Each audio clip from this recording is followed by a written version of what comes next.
Amen. Amen. Let's pray so that we have our Bible study this evening. Thank you for coming. Let us believe as I pray. Father, I thank you, Lord, for allowing us, Lord, to be here again for the purpose of studying your word, my Lord. I ask you that, my Father, you shall guide us in all the truth, and the Holy Spirit of God shall also help us, my Father, to see the doctrines that are being taught in Matthew chapter 21, my Father. And at the end of it all, my Lord, we shall go home back blessed according to your will. In Jesus' name we pray and believe. Amen. Matthew 21. Matthew chapter 21. I'm so glad that the Lord is so faithful unto us. Last time we were here on Wednesday and we were able to handle Matthew chapter 20. And now here we are ready to handle Matthew chapter 21. The Bible says in verses 1, and when they drew nigh unto Jerusalem, and were come to Bethphage, unto the Mount of Olives, then sent Jesus 2 disciples, saying unto them, Go into the village over against you, and straightway you shall find an ass tied, and a colt with her. Loose them and bring them unto me. Verse 3, the Bible says, And if any man say unto you, you shall say, The Lord has need of them, and straightway he will send them. And so as we continue reading Matthew chapter 1, what I want you to see is, an account of Jesus Christ when, they were just, almost getting into Jerusalem.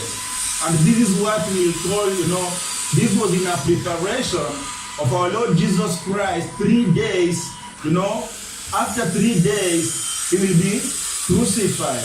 So this is what we will call in our normal day Palm Sunday.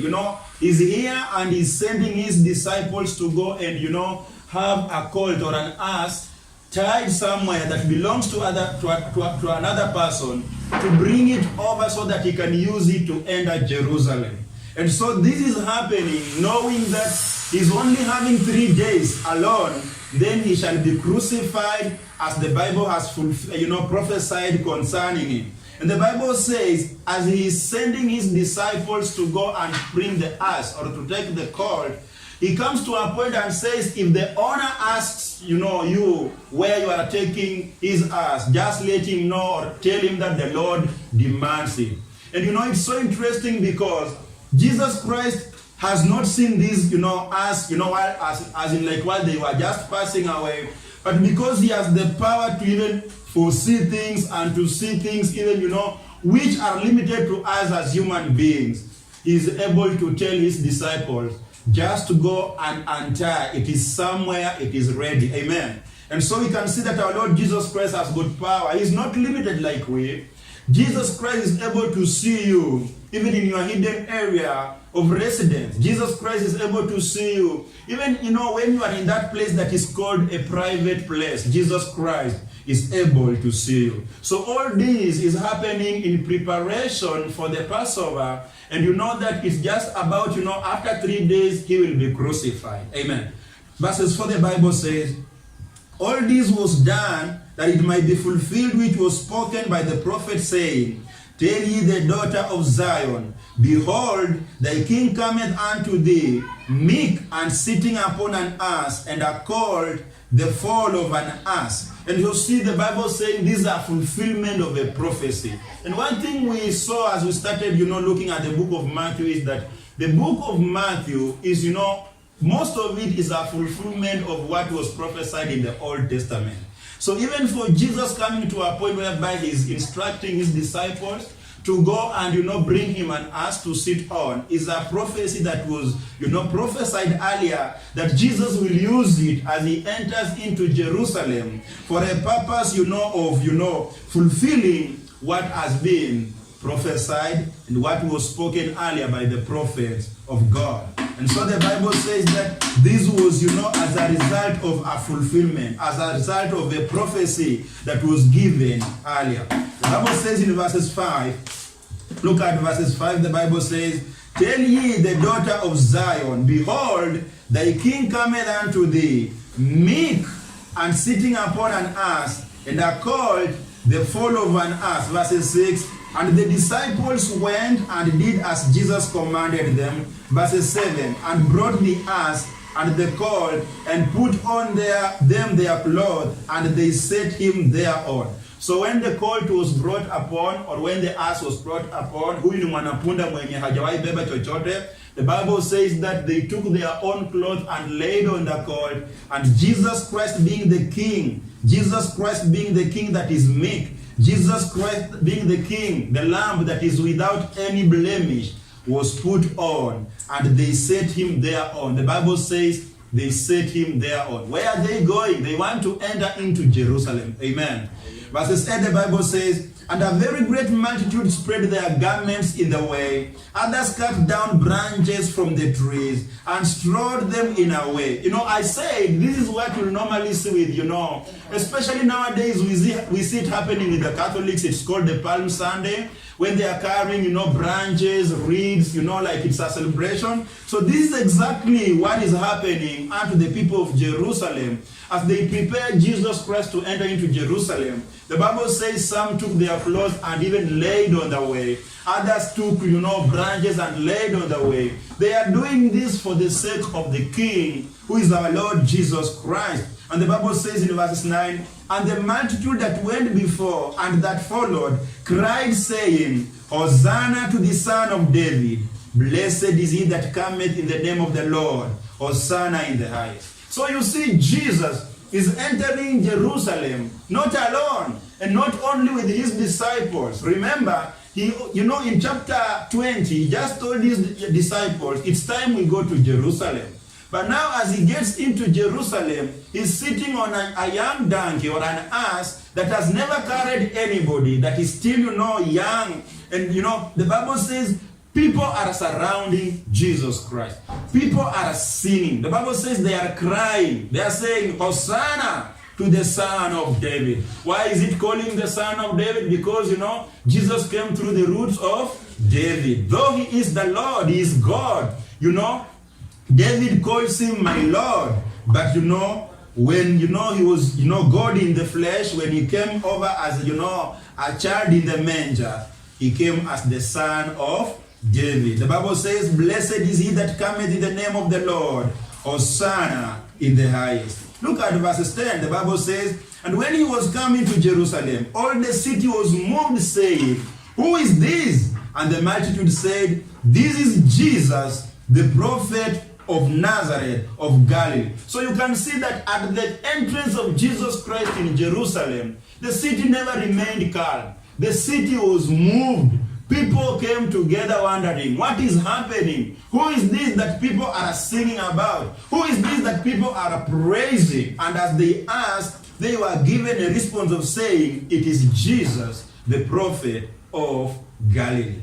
But you, brethren, even as people are busy into celebrating Jesus, not everybody in Jerusalem was celebrating Jesus. Not everybody was like, Hosanna, Hosanna, the highest. Hosanna, blessed is he that cometh in the name of the Lord. Hosanna, Hosanna, like praising Jesus. Not everybody was doing that. Some were not even into that because they hated Jesus. And I'm speaking about the Pharisees, I'm speaking about the chief priests, I'm speaking about the men in the collar, I'm speaking about the men of the church, the men that always will appear to be religious. These are the same people that gave Jesus a difficult moment. And even as the people, the multitudes are celebrating Jesus coming into Jerusalem as the king, for them they are not happy. Look at verses 15 to prove that. Verses 15.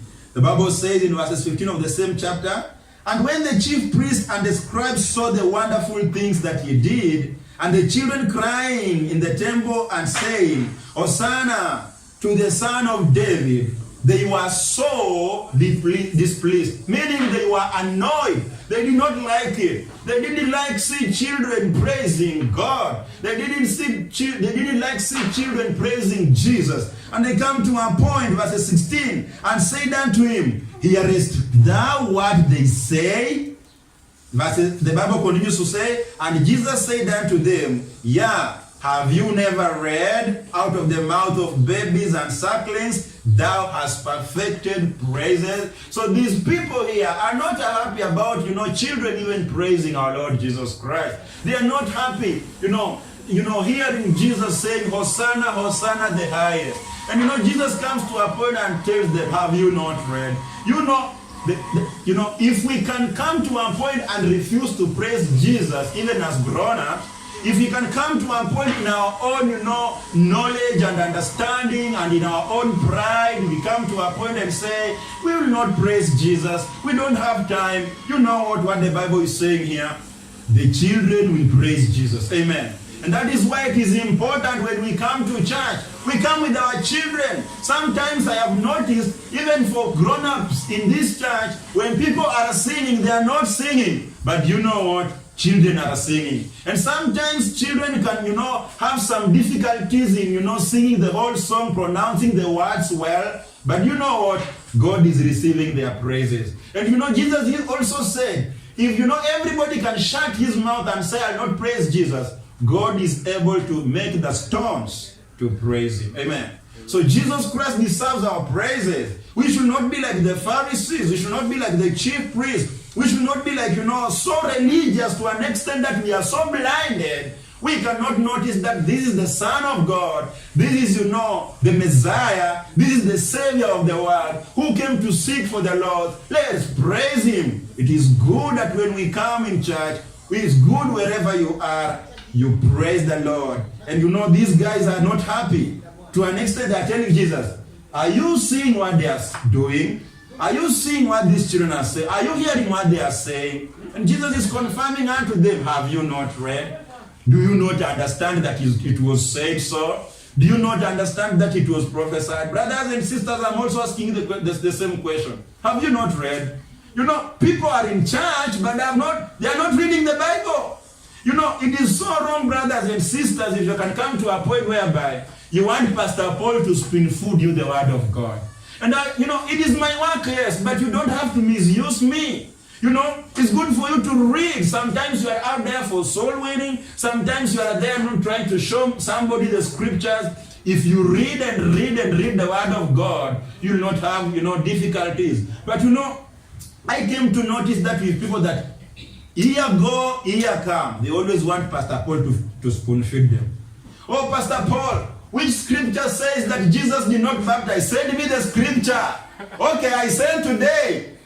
Next year, the same person comes up. Pastor Paul, which scripture says that, Shadrach, Meshach, and Abednego were thrown into the furnace of fire? Imagine, brother, sister, if you cannot even recall where that scripture is found, it means that you are not reading the Bible, and you don't want to be like these men that, appear so religious. In church, they are present, they are carrying the Bible, going to church, they are there on time and all that, but after they get out of the church, they never read the Bible for themselves, and therefore everything is to be spoon-fed. Jesus is asking these guys, have you not read? Because if you had read, you should have not asked me whether I am seeing what the children are doing or whether I'm hearing, because you should have just understood it is done what? It is written. Amen. So brothers and sisters, the question is, why is even Jesus, going into Jerusalem and people are celebrating him? People might think that Jesus was just going there so that he can be celebrated and, be glorified as a king and all that. But this is not the reason. Number one, it was a fulfillment of the prophecy that was given. But number two, as I said earlier, remember, Jesus is going as a lamb to be prepared for crucifixion.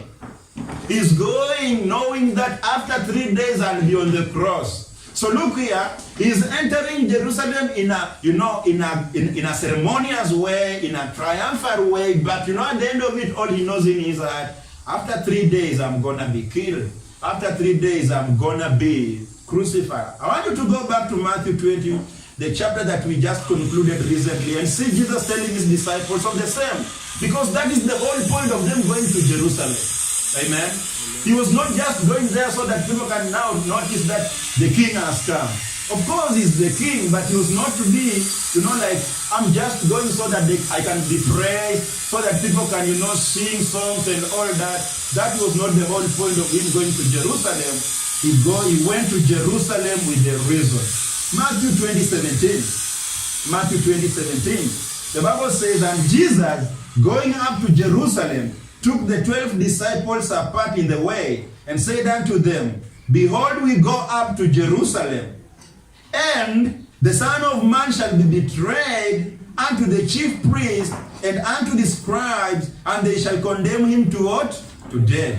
Verses 9, the Bible says, and shall deliver him to the Gentiles to mock and to scourge and to crucify him. And the third day he shall rise again. So that is the reason why Jesus Christ is going to Jerusalem. So even as people are busy celebrating Hosanna, Hosanna, Hosanna, Hosanna, Jesus understands, and his disciples also understand, because he kept on reminding them that one day I'll go to Jerusalem and I'll be killed. And this now was the time he was going there to be killed, for the scriptures to be fulfilled. For the disciples and Jesus, they knew that the disciples knew that our master is going to be killed soon. And Jesus knew that I'm going to be killed soon, because it was prophesied. That is why I came. I came to seek with that which was lost, and to give my pure life for the sake of the sinners. Amen. And so I want you to look at Matthew chapter 26 verses 1, because one thing I want you to understand is that Jesus Christ, being God, he is also the Lamb.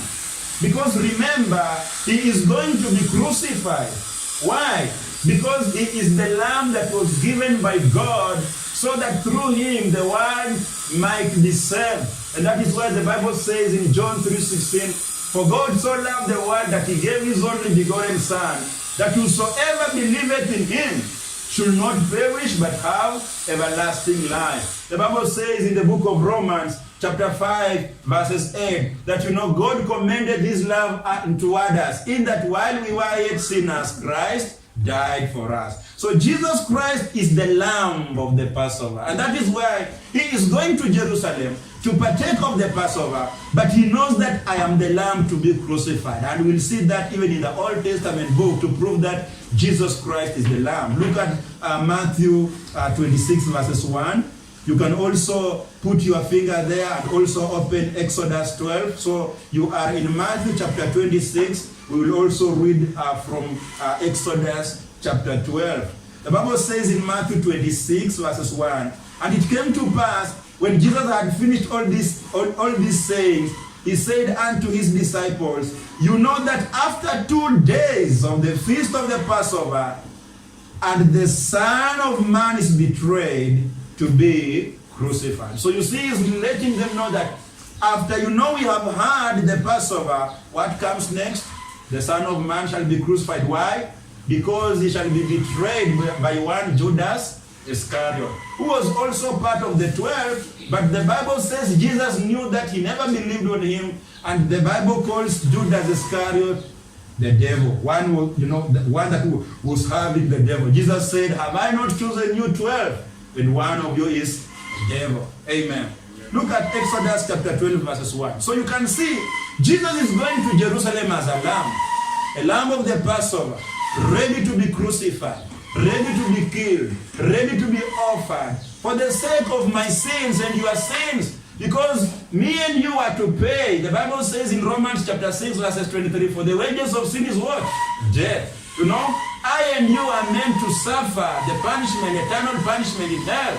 And so Jesus Christ comes in the picture to do it and to pay for us as the lamb given. And in Exodus chapter 12 verses 1, we're going to see clearly that as the children of Israel are preparing to come out of Egypt, before they come out, God tells Moses that they should prepare a lamb of the Passover. And the Bible says in verses 1, let's read.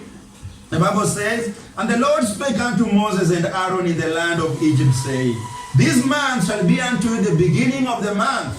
It shall be the first month of the year to you. Speak ye unto all the congregation of Israel, saying, In the 10th day of this month they shall take to them every man a lamb, according to the house of their fathers, a lamb for an house. As we continue, let me explain something. So this is Moses is going to see to deliver the children of Israel. Now, he is in Egypt. Whether it was the second month in the calendar of Egypt, whether it was the third month in the calendar of Egypt, God instructs Moses to tell the Israelites that for you, it shall be the first month. Amen? The Bible says this month shall be unto the beginning of the month. So meaning, whether it was April, whether it was May, for the children of Israel, it was the first month. And the Bible continues to say, after being given such instructions, the Bible says, they shall go in the 10th day of the month and take every man a lamb. So, this is the first month. The 10th day of that month, they go out to look for a lamb. Remember, in this case, the lamb is representing our Lord Jesus Christ. What I want you to see in Exodus is the perfect picture of what we just read in Matthew 21. You know, Jesus entering Jerusalem as the lamb, and how these Israelites are preparing the lamb. Exactly, you will see that, you know, it is a prophecy of Jesus Christ dying on the cross in Jerusalem. Let's continue reading. The Bible says, and if the household be too little for the lamb, let him and his neighbor next unto his neighbor take it according to the number of the souls. Every man according to his eating shall make you account for the lamb. Look at verses 5. Your lamb shall be without blemish, a male of the first year. You shall take it out from the sheep or from the goat. So the lamb that is going to be, you know, sacrificed by the Israelites is a lamb that is without blemish. That means it's pure. That means it's without any spot or wrinkles. And you know, our Lord Jesus Christ, who is sinless, was meant to be a lamb to die for us that are full of sin. So the lamb here is picturing our Lord Jesus Christ.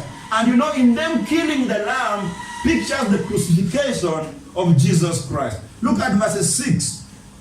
Verse 6, the Bible says, and you shall keep it until the 14th day of the same month. Now, keep in mind, this is the 10th day. They have gone to look for the lamb, which is, without blemish, a male of the first year, the 10th day.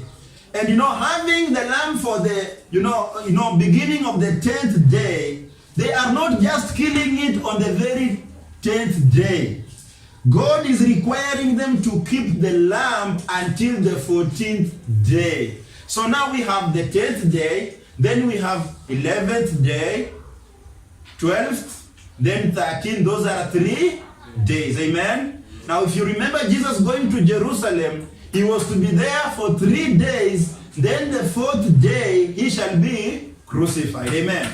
So here this lamb, which is to be, killed by the Israelites, they find it on the 10th day.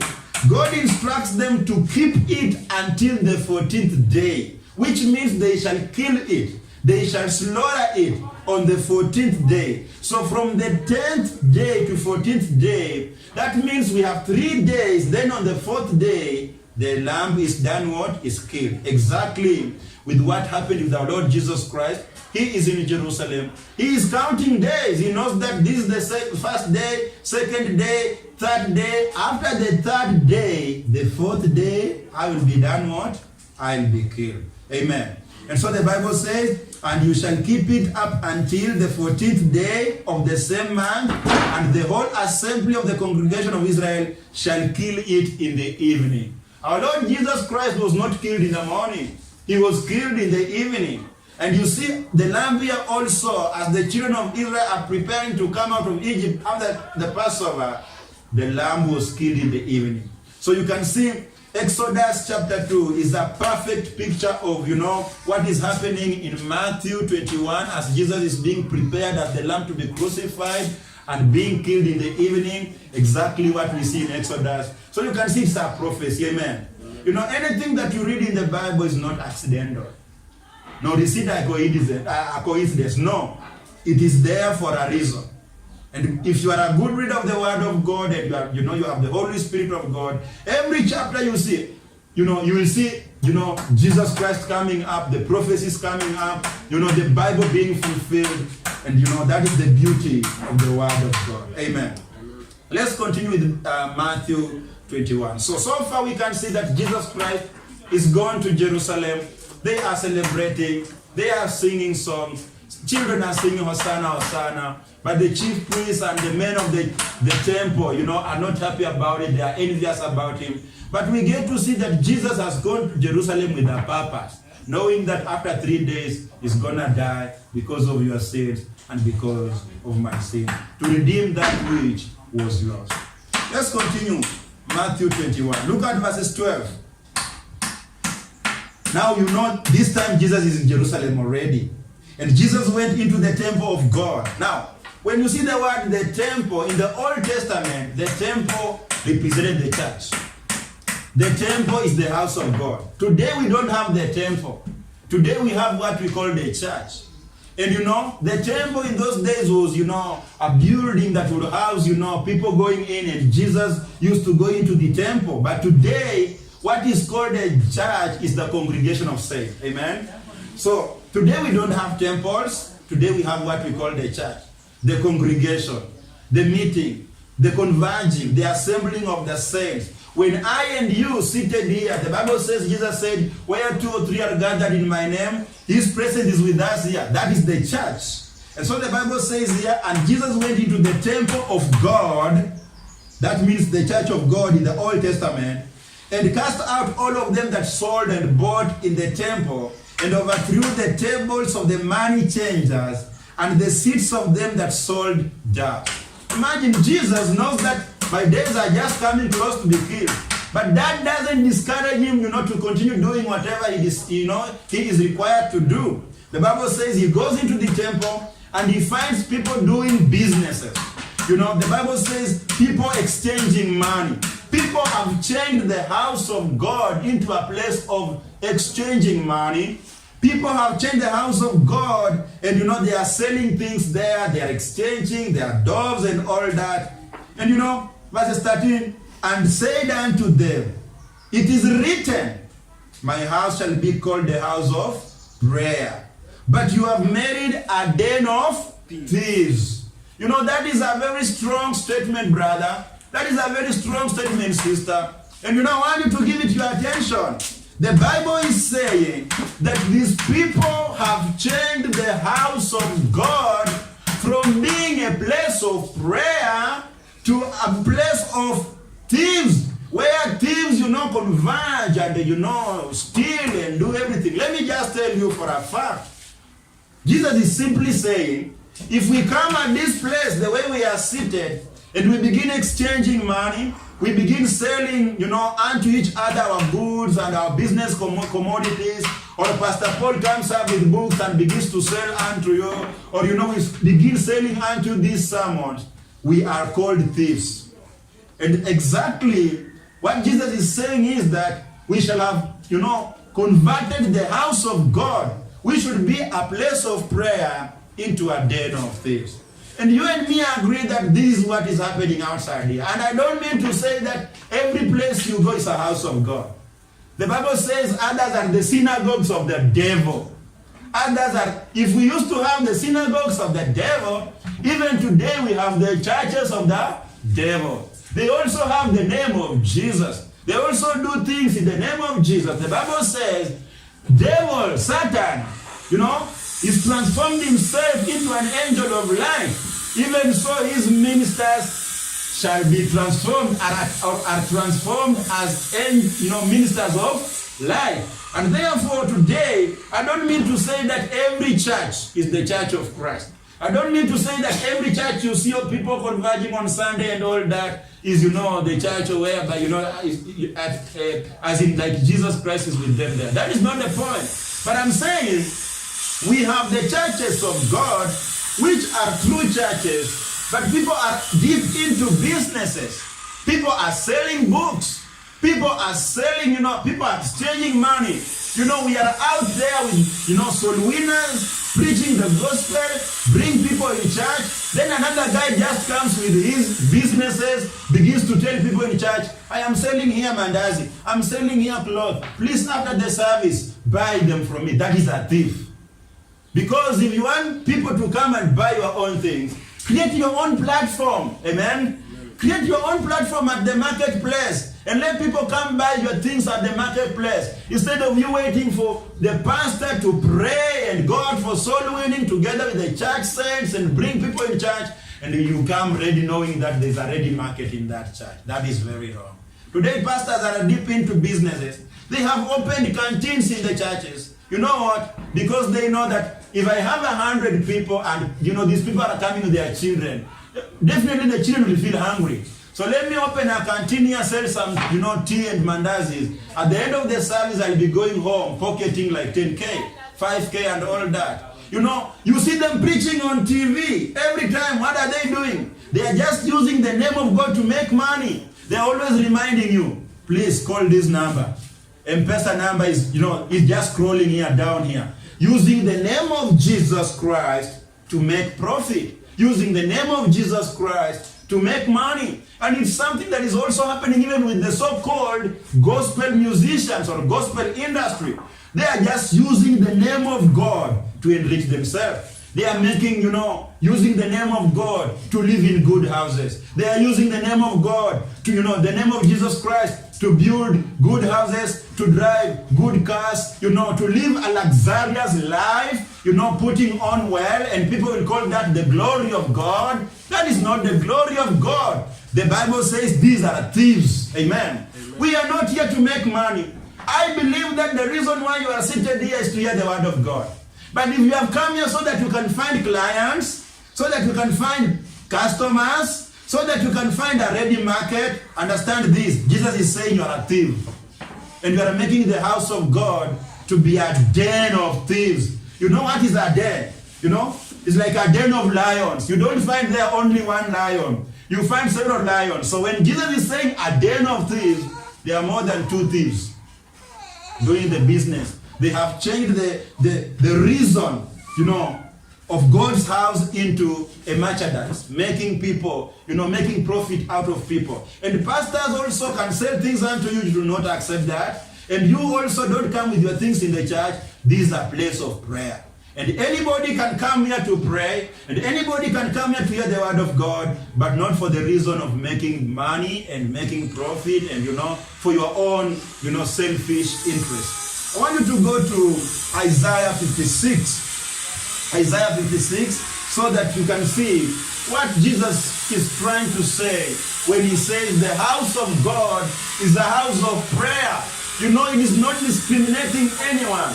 Provided you are a believer and you believe in the Lord Jesus Christ, anyone can come here for prayer, but not for businesses. And as you open Isaiah 56:7, let me continue reading Matthew 21. The Bible said, and said unto them, it is written, my house shall be called the house of prayer, but you have made it a den of thieves. And the blind and the lame came to him in the temple, and he healed them. So I want you to see Jesus. Imagine if Jesus was here today physically in the body, and he gets into a church and he begins beating up people, overturning tables, pouring money down. People will come and ask Jesus, are you even saved? Because saved people are always known to be very soft and calm. They don't quarrel. They don't complain. Everything is just amen. I am saved. I cannot do anything. No. Look here. We are being given a serious picture of our Messiah, Lord Jesus Christ, who is deep into beating people, overturning tables, telling them that this is not a den of thieves. This should be a place of prayer. But yet today, when you see the picture of Jesus, the so-called Catholic Jesus, is a very soft guy. Very smiling and two fingers here. That is just a homo. That is not our Lord Jesus Christ. And if you have that photo on your wall in your house, my friend, you are deep into idolatry. You are worshiping a false God. You are worshiping a false Jesus. Have you not read That God says we should not even draw him. We should not, form anything, be it in a form of a bird or whatever, in the name of God, or, signifying that this is God. But yet today, people's cars are having the pictures of the so-called Jesus. Their houses are having the so-called Jesus. It is not Jesus. It is a homo who is called Jesus, and that is not Jesus. Because you know what? The society today and the world today have always brought up Jesus as a very soft guy. He cannot even slap you. He cannot even, try to rebuke you. But yet what are we seeing here? The Son of God. And he's so serious on this. And the Bible says after he did that, after putting down the businesses of guys and throwing them out and, beating them up, because this is the second incident. The first incident again, he did the same thing, but now the first one, he prepared a scourge. He took wisdom to prepare. This time he said, I must beat people. Think about Jesus. Is it the Jesus people are preaching upside here? And then why do you expect Pastor Paul just to be soft? Oh, Pastor, I don't believe you are saved. Pastor, if you can tell me what you have just told me and rebuked me harshly, you are not saved. You don't have love. Jesus was having love here by hitting them hard and letting them know that, you guys are thieves. Today, call anyone a thief. Just try to stand here behind this podium and call, you are a thief. Pastor, you are not saved. Pastor, you are not saved. Why are you judging me? Do not judge. And those funny, stupid stories. But the Bible says after he did that, the blind and the lame started coming over and he healed them. Amen. Amen. Businesses, merchandise, having thieves in the house of God will hinder even the miracles and the ministration of God, the power of the Holy Spirit to take place. Because once we get deep into, oh, Sister Ellen, how much do you have? I have 500. How much are you selling that sugar cane? Come with that chick. No. When are people going to be healed? When are people going to be prayed for? Oh, I have a book. This book is only 50 pages. You can read the revelation that I received in my dream. How Jesus Christ appeared to me in a dream. Waste of time. What time are we going to pray for people? What time are we going to sing for our Lord Jesus Christ? What time are the blind coming in to receive their miracle? It cannot happen. Why? Because thieves are in the church. It's a bad thing for thieves to be in the church. Because thieves will come with their money and, and in most cases, when thieves come, they overpower the pastor. Because at the same time, they're the one maintaining the pastor. They're the one paying his rent. They're the one ensuring that he's eating meat. They're the one ensuring that he has fuel in his car. So the pastor can never raise up his mouth. He tries to do that, end of business. But because he knows that, I am serving these people and these people are my bosses, he cannot rebuke them. I thank God my boss is Jesus Christ. I rebuke you, you leave me hungry, Jesus brings. But if you are here and I know that you are the one supplying my ABCD, even when you come naked, you sit nakedly in front of me. I say, sister, praise God. God bless you so much. Sister, I can see blessing coming upon you. When I'm just lying, knowing that, I have an interest of money coming, in my pocket. That is a big lie. Amen. Isaiah 56 verses 7. Jesus spoke of, in Matthew 21, the house of God being a house of prayer. Isaiah 56, 7, the Bible says, even them will I bring to my holy mountain and make them joyful in my house of prayer. Their burnt offerings and their sacrifices shall be accepted about my altar, for my house shall be called a house of prayer for all people. It's not about, pastors alone. It's not about, lawyers alone. It's not about, it's not good. It is not good when we come to a point. It's not good. What's the problem? Don't worry. It's not good when we come to a point and we begin to call ourselves a lawyer church. This church is for just lawyers. Oh, this one is for lawyers. A lawyer goes there, he is not looked at as a person. No. Jesus is saying in his word a house of prayer for all people. That is why it is important, brother.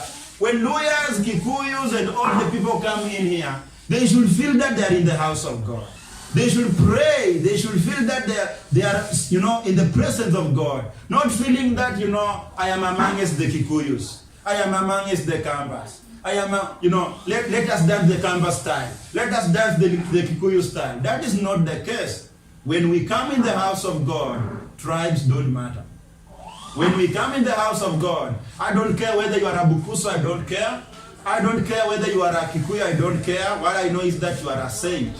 You are a brethren, purchased by the precious blood of our Lord Jesus Christ. Amen. Let's continue with Matthew 21. Look at verses 15. I'm going very quickly because, it's a long chapter.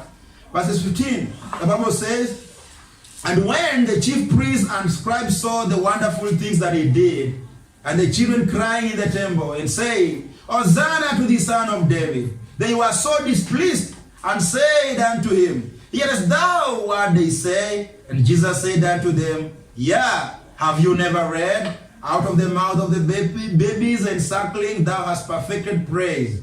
And he left them and went out of the city into Bethany, and he lodged there. Let's continue reading. Look at verses 18. The Bible says, now in the morning, so he went to, the Bible says he went into, the city of Bethany where he went to sleep.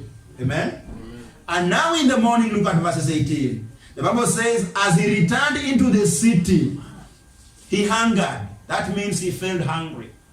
Jesus was having a human body. Sometimes we feel hungry, not sometimes, most of the times. Like now I'm feeling hungry. When we get back in our house, I'll tell my wife, would you please cook something very quickly? Do we have some tea there so that I can take as I wait for the white cake, ugali? Why? Because this body eats. It is not built by stones. It's built by ugali, omena, nyama, and so on and so on. So the Bible says Jesus felt an hunger. Verse 19, and when he saw a fig tree in the way, he came to it and found nothing thereon, but leaves only, and said unto it, let no fruit grow on thee henceforth forever. And presently the fig tree withered away. Verses 20, and when the disciples saw it, they marveled, saying, how soon is the fig tree withered away? Verses 21, Jesus answered and said unto them, verily I say unto you, if you have faith and no doubt and doubt not, you shall not only do this which is done to the fig tree, but also if you shall say unto this mountain, be thou removed and be thou cast into the sea, it shall be done. Verses 22, the Bible says, and all things whatsoever you shall ask in prayer, believing, you shall receive. Now, Jesus is feeling hungry. Just like, when we were young boys and young girls, sometimes we are at school. And it's around 12:45 when you know that it's lunchtime. So when the bell rings, everybody runs back to their home. Unfortunately, when Paul is running back to his home, when he gets at home, he goes direct into the kitchen. He only finds a dog lying where my mother cooks. Meaning there is no fire, no cooking, nothing has been prepared. I used to feel bad because, what will happen to me is just to go look for some guavas, try to eat and go back to school. Here, Jesus Christ goes to a fig tree. He's feeling hungry. Seriously, literally speaking, he's feeling hungry. And he expects that as I go to that fig tree and find some fruits, I need to eat some fruit so that I feel, well. But unfortunately, the Bible says, as he approached the tree, this tree was looking nice. It was having good leaves. Have you ever gone towards a tree hoping that you'll find a fruit, only to look at the tree and see that there is nothing like a fruit? But the tree is doing well, having, good leaves and all that. And Jesus did not understand that, maybe it's not the season and all that. The Bible says, Jesus cursed the tree. Jesus cursed the tree, and he said unto the tree, let no fruit grow unto thee henceforward forever. And the tree withered away. You know what, brothers and sisters? I don't want you to look at the fig tree. I want you to look at yourself as the fig tree. Because the life of a Christian is compared unto a fig tree. You are either producing fruits or you are without fruits. And now out of this, you understand one thing. If you have no fruits, will you continue growing? You will not continue growing, you will wither. And that is why today, you know what? We have more so-called Christians in churches, but they are withered.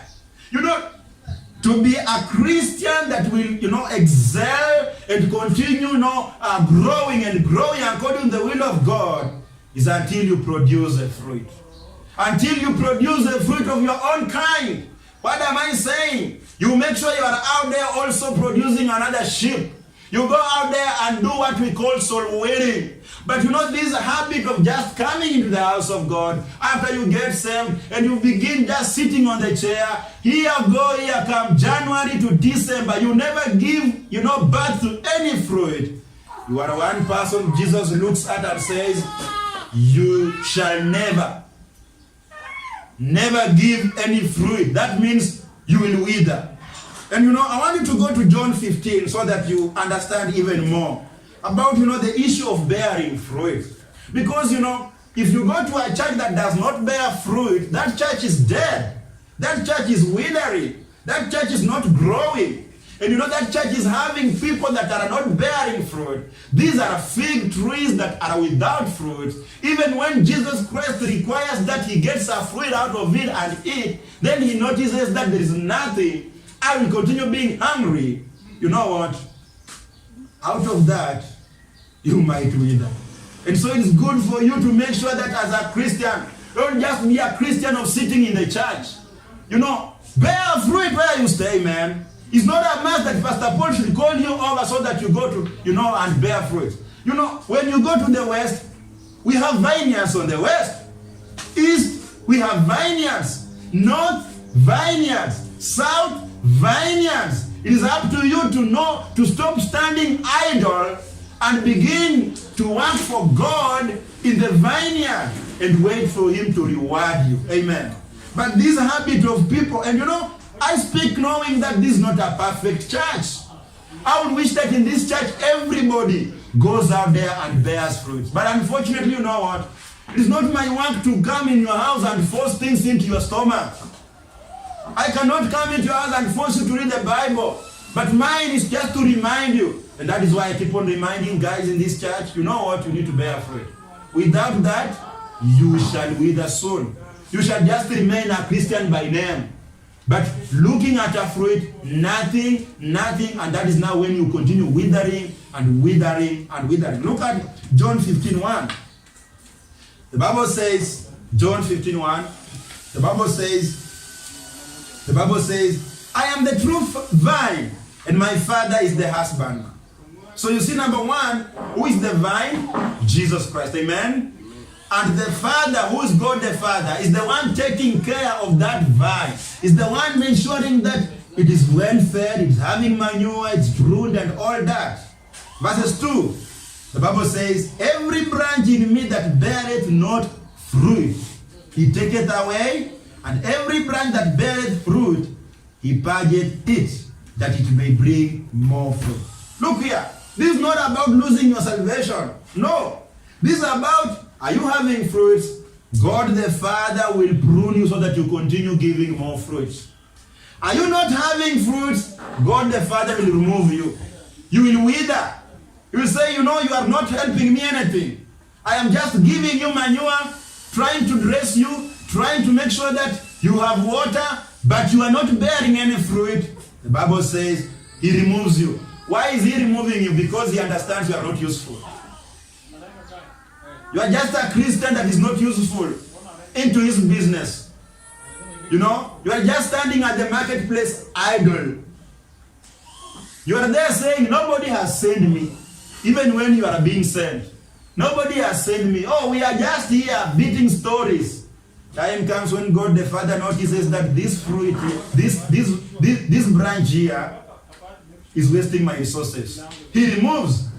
But you know, if God notices that you are a branch that is producing fruit, every week you have 3 people gotten saved. Every week you have 2 people gotten saved. Every week you are doing something to add, you know, value unto the work and kingdom of God. the Bible says, you are pruned even more so that you give more fruits. Amen. Amen.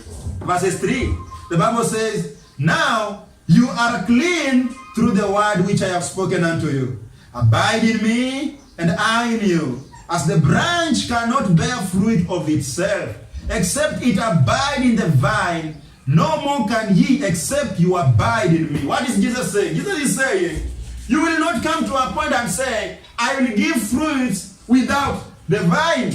How can a branch come to a point and say, okay, I will give fruits even without the being attached to the vine?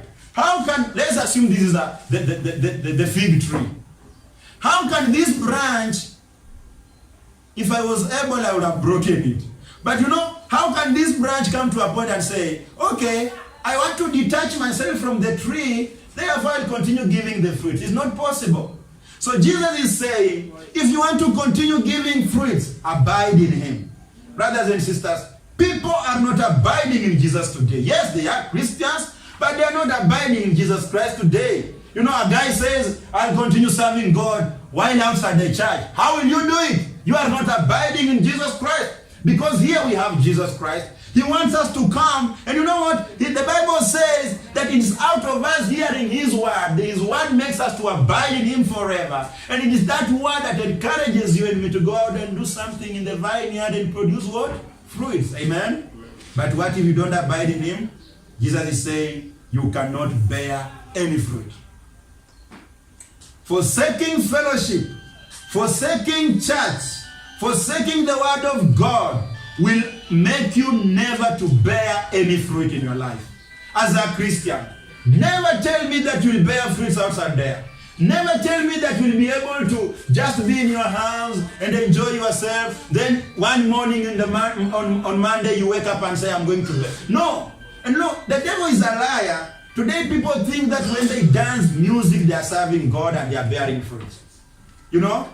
People think that when they compose a song and they dance well and they have more views on YouTube and you know they are coming from one level to another, they say, you know what? I have served God. How have you served God? Which fruit? And unfortunately today people are looking for followers. People are looking for fans instead of making disciples. That is very wrong. So Jesus is saying you can never bear a fruit if you are not abiding in him. So what is our call here, brothers and sisters? Do we want to continue bearing fruit? Do you know that you are bearing fruit? Yes. Do you want to continue bearing fruit? Yes. Abide in Jesus Christ. Abide in his word more and more. Read this word in your house. Come to church and hear the word of God. Come for Bible studies and hear the word of God. You shall find a reason even to bear more fruit. And God the Father will make sure that you are finding every resource you need, manure, to put you in a condition whereby you have water and all that so that you give more fruits. But once you stop abiding in Jesus Christ, you hate his word, you don't go together with the saints, you are not here to hear the word of God, you will not abide, you will not bear any fruit. Amen. Amen. Verses 5, the Bible says, I am the vine, you are the branches. He that abideth in me, and I in him, the same bringeth forth much fruit. For without me you can do nothing. If a man abide not in me, he is cast forth as a branch. Did you see that? If you don't abide in him, you are cast forth. You wither as a branch because now you've become useless. You are not adding any profit unto the kingdom of God. No, God stops concentrating on you like, let me give you manure, let me do everything unto you. You stop. He stops. He focuses on them that are doing it, on them that are bearing fruit. Because God is also out here to make profit. It's not the will of God for you to just get saved and say, I am saved and that is the end of life. No. You are saved, yes. Will you please also abide in Jesus, hear his word and go bear fruit? The Bible continues to say, he is cast forth as a branch and is withered, and men gather them and cast them into the fire, and they are burned.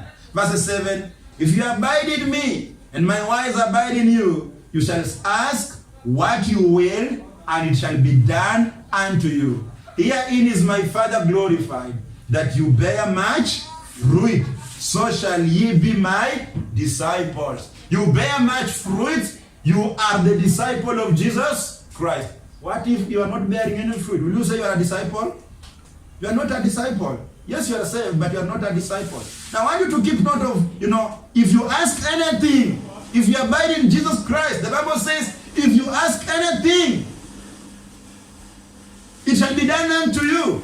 Going back to Matthew 21, it was the same case. He says, and all things whatsoever you shall ask in prayer, believing, you shall do what? You shall receive. Hey, if you abide in Jesus, you can pray for the sick and the sick get healed. If you abide in Jesus, you can pray for them that are having issues in life and they get a solution. If you abide in Jesus, brother, your marriage will stand. If you abide in Jesus, sister, your marriage will stand. You know why? Because whenever you are in a problem, yours is just to call on God, the Father, and He will do it according to His will whenever you ask. Look here. Do you want a solution to your problems? Do you want your prayers to be answered? Do you want God to respond to your prayers? Ask yourself, are you abiding in His word? Because if you are going against His word and you are not working according to His will, you will ask amiss. Because you are a branch that is not bearing fruit. Reason being, you are not abiding in His word. Amen. Luke 13, let me read for you what Luke 13 says. And in Luke 13 verses 6, is a parable of, the owner, the man who is having a vineyard, going into the vineyard, trying to see whether the vineyards are producing fruits or not. Then he notices that there is this vineyard that is, there is this tree that is not producing any fruit. What does he do? The Bible says in Luke 13:6, he spake also this parable. A certain man had a fig tree planted in his vineyard, and he came and sought fruit thereon. So this is a man who is having a fig tree in his vineyard. Amen? So he comes to see whether he can find a fruit to eat. And found none, the Bible says. Then said he unto the dresser of his vineyard, behold, these 3 years I come seeking fruit on this fig tree, and I find none. Cut it down. Why cumbereth it? Why cumbereth it the ground? You see, this is a parable. It's like, I being here as a pastor, and Jesus Christ is the owner of the vineyard.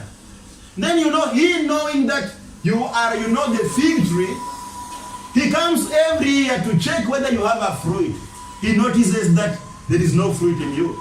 He comes again the second year, no fruit. The third year, no fruit. Then he goes and asks the person that is dressing the fig tree.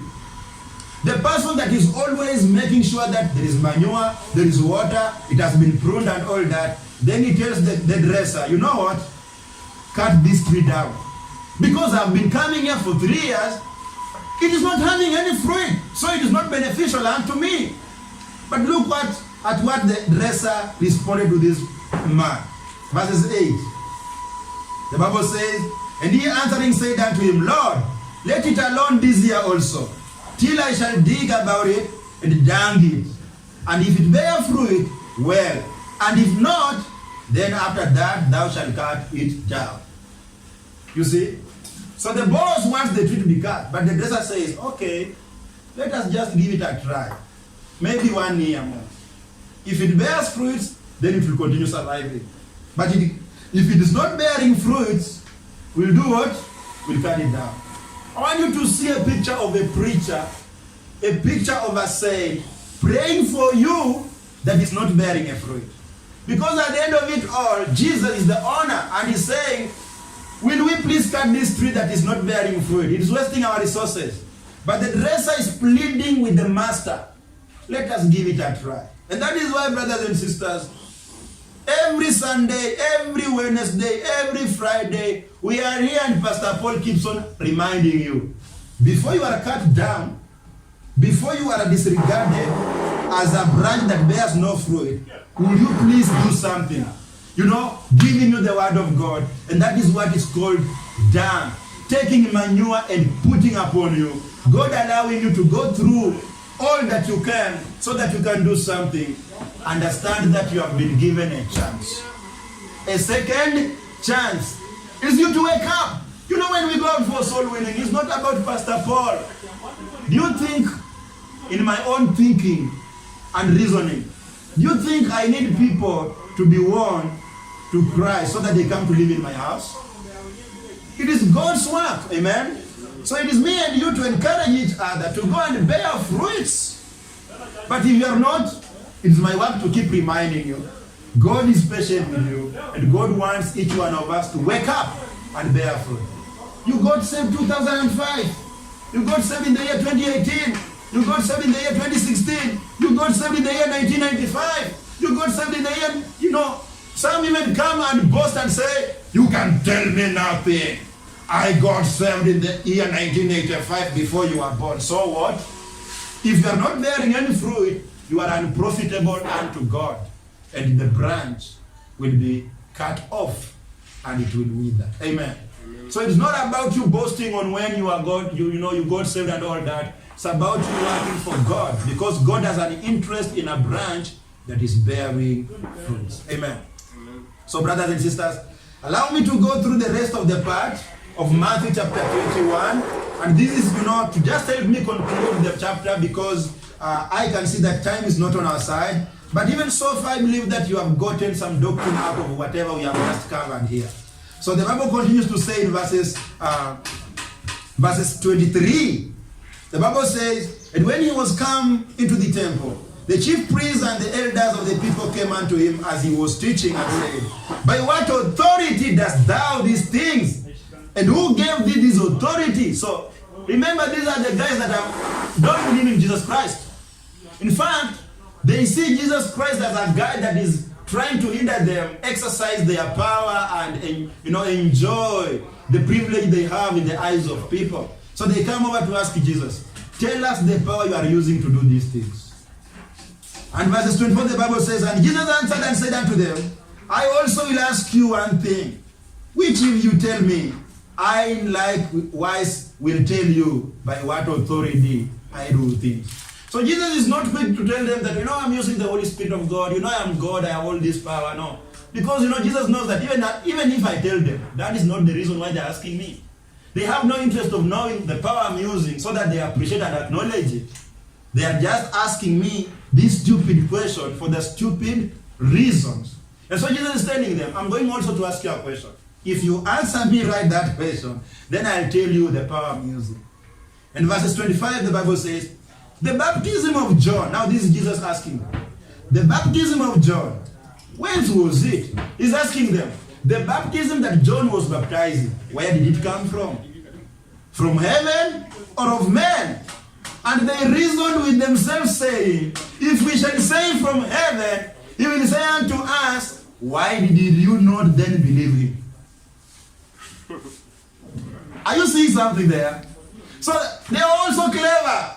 They're saying this question is meant to put us into a box. Jesus' box. We will be trapped. So they're saying if we tell Jesus that the gospel or the baptism of John came from heaven, then Jesus will right away ask us, then why didn't you believe him? Continues to say, but if we shall say of men, we fear the people, for all John as a prophet. If they said of men, then they would have said John was a false prophet. But knowing that people understood John as a prophet, they feared to tell Jesus of men because they knew that they would be taken seriously and even being beaten by people for blackmailing and blaspheming the gospel and the baptism of John. Verses 27, and they answered Jesus and said, we cannot tell. And he said unto them, neither tell I you by what authority I do these things. Jesus has solved the equation. Oh, we cannot tell you. We don't know. Oh, I'm not going also to tell you. This is Jesus. If you answered somebody this way, they say, you are so proud for. What is it? Can't you just tell us whether you are using the power of God? Are you saved? You are not saved. You are acting like a politician. Nothing like a politician here. You know what? Answer a fool the way it is expected. If you are asked a foolish question by a fool, answer it in a foolish way. Amen. Amen? Verses 28. Jesus continues giving a parable here. But what think ye? A certain man had 2 sons, and he came to the first and said, Son, go up today in the vineyard. He answered and said, I will not. But afterward he repented and went. And he came to the second and said likewise. And he answered and said, I go, sir, and went not. So this is a parable of 2 young men. It's like the father is sending them. You know, my son, I want to send you. Will you please go at a given place and do a babysitting? Then he says, I'm not going. But the Bible says he repents. What is to repent? To repent is not to cry. Like, you know, shedding tears. Ooh, I am repenting. No. To repent is to change your mind. This young man here, in the first place, he had refused. But now he changes his mind. He says, no, let me do what my father has said. That is the meaning of the word repent. Amen? Amen. And you know, there is this second young man that, you know, said, I will go. But he did not go. And he came, and the Bible says in verse 31, whether of them two did the will of his father? Jesus is asking them. Between the two, who did the will of the father? The one that refused and later went, or the one that said, I am going and never went? They say unto him, the first. Jesus said unto them, verily I say unto you, that the publicans and the harlots go into the kingdom of God before you. Verse 32, for John came unto you in the way of righteousness, and you believed him not. But the publicans and the harlots believed him. And ye, when you had seen it, repented not afterward, that you might believe it. So you know what he's telling the Jews, he's telling the Pharisees, he's telling these people, you know what? You are like the second son, who said, I am going, and you never went. But you know what? The publicans, whom by all means, everybody will just have known that even when they are sent, they will not go. They refused. But you know what? They repented. And you know, it's all about the gospel of John. Because John came preaching, they did not believe in the gospel that he was preaching.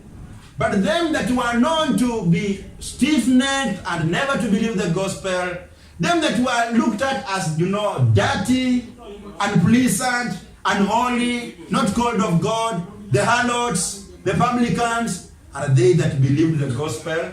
And Jesus is telling the Jews, you guys spend a lot of time in church, spend a lot of time carrying, you know, the books of the law, spend a lot of time, you know, observing the Sabbath. Look here, the harlots and the publicans are going to heaven, in the kingdom of heaven, and you not. Why?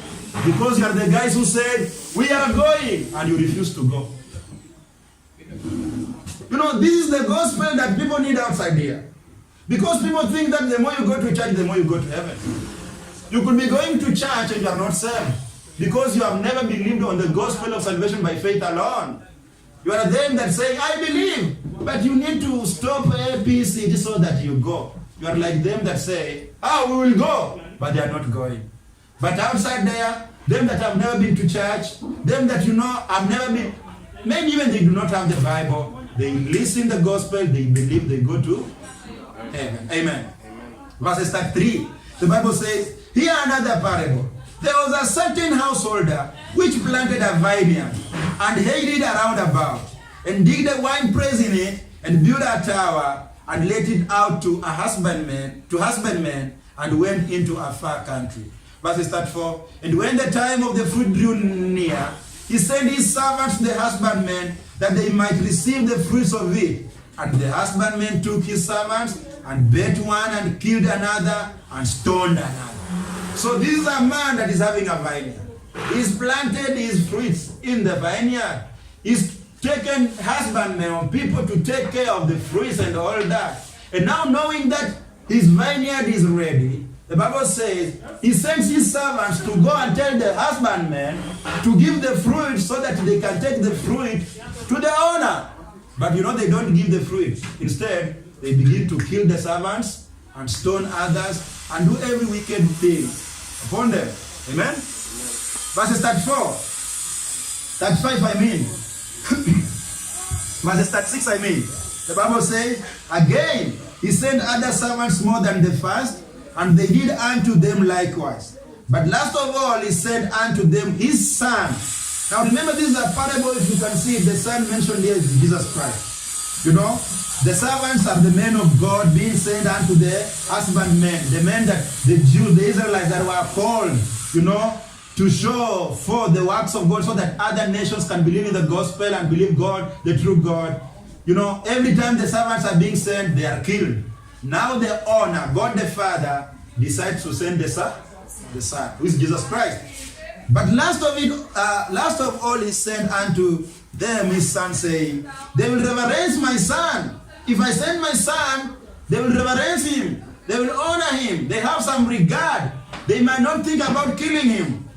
But when the husbandmen saw the son, they said among themselves, this is the heir, meaning this is the one who is going to inherit this vineyard. Let us kill him and let us seize on his inheritance. Let us kill him so that we can have this vineyard. If you are a reader of the Bible, you know what this parable is saying, even though we are going to get its meaning as we continue reading. Who are these killing the son? The Jews.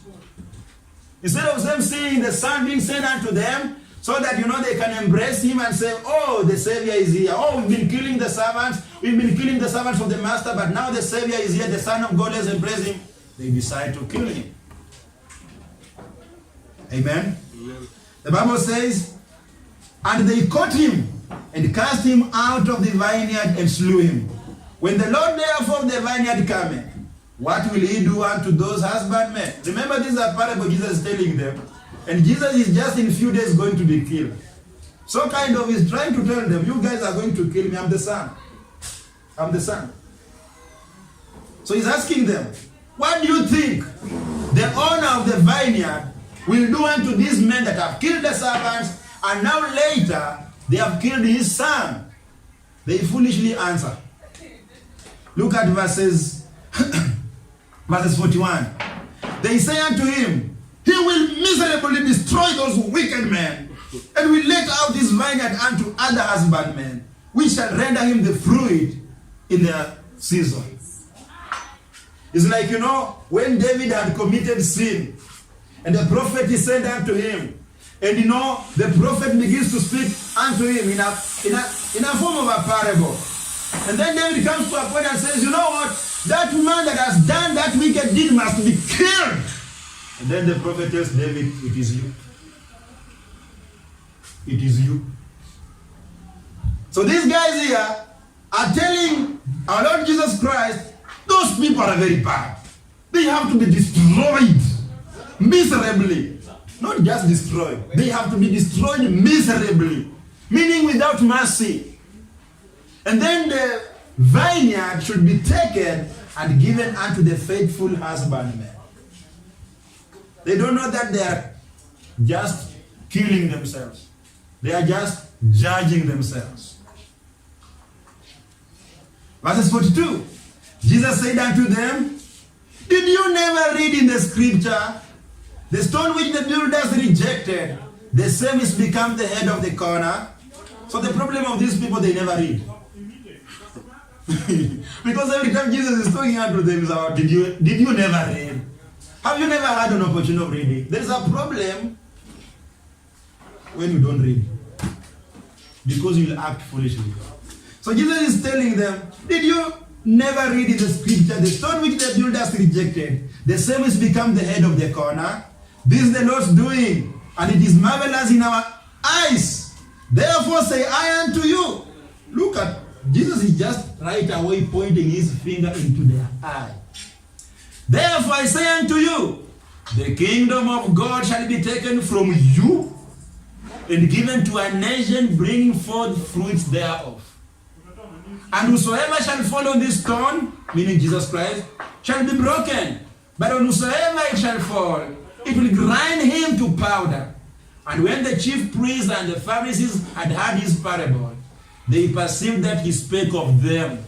Of course, it is easy to know that this man is speaking about us. We are the wicked husbandmen. Or we are the one who killed the servants of God. God sent us the prophets, we killed them. God sent us his men to come and preach unto us. We hated them. We killed them. And even tomorrow, very soon, we are going to kill this Son of God.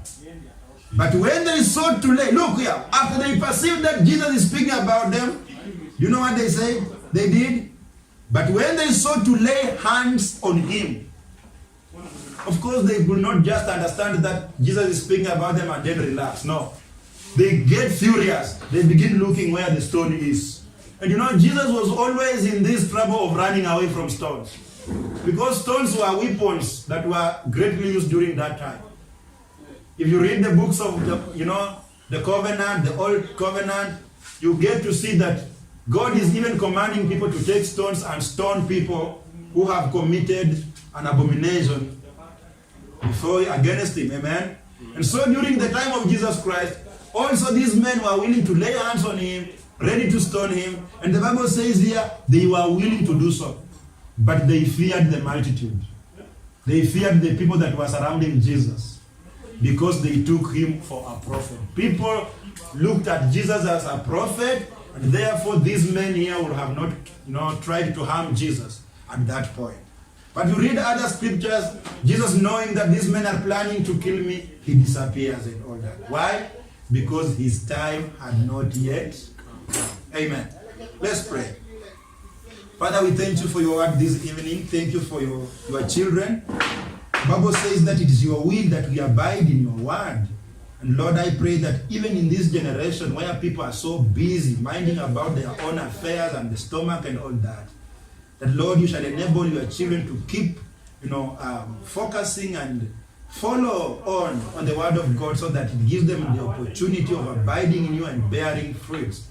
Lord, I believe that the doctrine that we've been taught in your word this evening is going to bear fruits in their lives also. It has opened our understanding and thinking, Lord. And Lord, we thank you for everything that we've learned in this book. Father, ahead of us, we have the days that, Lord, are so troublesome, but we ask you, Lord, to always be with us, sanctify us with your word, for the word lieth into much wickedness. And we ask you, Lord, to be always on our side as you have done, because you have promised to do so. Heal our diseases, O Lord. Give us our daily bread. And you fight our battles according to your will. In Jesus' name, we pray and believe.